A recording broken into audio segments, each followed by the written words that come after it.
करण कुलकर्णी शालिनी से मिलने पहुंचता है। वह शालिनी का मजाक उड़ाते हुए कहता है कि वह उसे 2 घंटे से ज्यादा जेल में नहीं रख पाई। शालिनी करण को याद दिलाती है कि उसके खिलाफ अभी भी 17 केस दर्ज हैं। वह शालिनी को पैसे देकर मामला खत्म करने की कोशिश करता है, लेकिन शालिनी उसे उसकी असली औकात का एहसास करा देती है। गुस्से में करण अपने गुंडों को शालिनी को गोली मारने का ऑर्डर देता है। गुंडे फायरिंग स्टार्ट कर देते हैं। शालिनी खुद को बचाने की कोशिश करती है, लेकिन गुंडों की संख्या ज्यादा होने के कारण शालिनी कमजोर पड़ने लगती है। वहीं दूसरी तरफ शीतल रास्ते में आते हुए चिंटू को गोली मार देती है। चिंटू को गोली लग भी जाती है। कुछ समय पहले एपिसोड की शुरुआत मल्हार से होती है, जो कि नर्मदा से पूछता है कि क्या इस पूरे मामले के पीछे शालिनी का हाथ है। नर्मदा बताती है कि उसी ने भार्गवी को करण के खिलाफ उकसाया था, उसी ने यह सब शुरू किया। मल्हार नर्मदा से कहता है कि मैं इस बारे में शालिनी से बात करूंगा, उसको फोन करता। शालिनी मल्हार का फोन उठाकर कहती है कि उसे उसी के फोन का इंतजार था। मल्हार उसे केस वापस लेने के लिए कहता, किसी भी कीमत पर करण कुलकर्णी को जेल से बाहर निकालना होगा। वह नहीं चाहता उसकी वजह से आराध्या की आंखों में आंसू आए। शालिनी कहती है कि उसे पहले से पता था कि मल्हार उससे यही कहेगा। शालिनी मल्हार से कहती है कि उसने करण के खिलाफ कोई एफआईआर दर्ज नहीं कराई। यह केस तो भार्गवी ने करण कुलकर्णी के खिलाफ किया है। मनीष उससे कहता है कि भार्गवी को करण के खिलाफ केस दर्ज कराने के लिए उसी ने भड़काया था और शालिनी को भार्गवी से बात करने के लिए कहता है। शालिनी कहते हैं कि भार्गवी एक पल के लिए अपनी जिम्मेदारी भूल गई थी, इसलिए उसने उसे उसकी जिम्मेदारी याद दिलाई। भार्गवी अब समझ चुकी है कि उसके लिए क्या जरूरी है। अभी नर्मदा शालिनी से बहस करने लगती। शालिनी समझ जाती है कि फोन स्पीकर पर है, तो वह जानबूझकर कहने लगती है कि भार्गवी ने प्यू और चिंटू को अपने कैबिन में टेस्ट देने के लिए बुलाया था। तभी करण कुलकर्णी अपने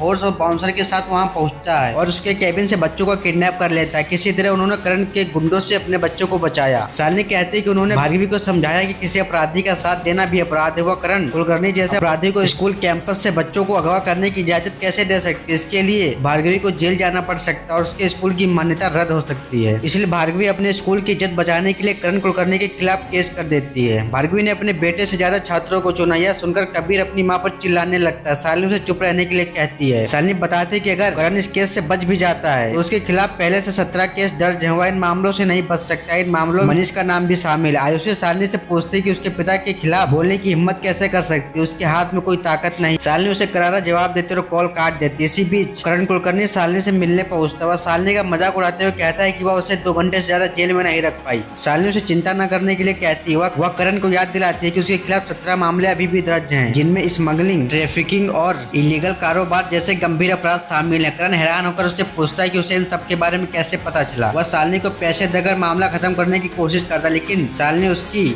बात मानने से इनकार कर देती है। करण गुस्से में अपने गुंडों को शालिनी को गोली मारने का आदेश देता है, लेकिन शालिनी खुद का बचाव करते हुए गुंडों पर गोली चला देती है। अपनी जान खतरे में देखकर करण वहां से भाग जाता है। यह सब देखकर शिवप्रसाद सोचता है कि शालिनी इतनी आसानी से बंदूक कैसे चला सकती है। आखिर वह है कौन? क्या वह कोई सीक्रेट एजेंट है या फिर किसी तरह के अधिकारी है? एपिसोड खत्म होता है। अब अगले एपिसोड में शिवप्रसाद अपने बच्चों को लंच के लिए बाहर ले जाता है। अभी शीतल शालिनी पर बंदूक तान देती है, लेकिन शालिनी को बचाने के लिए चिंटू अपनी जान जोखिम में डाल देता है और उसको गोली लग जाती है। धन्यवाद दोस्तों।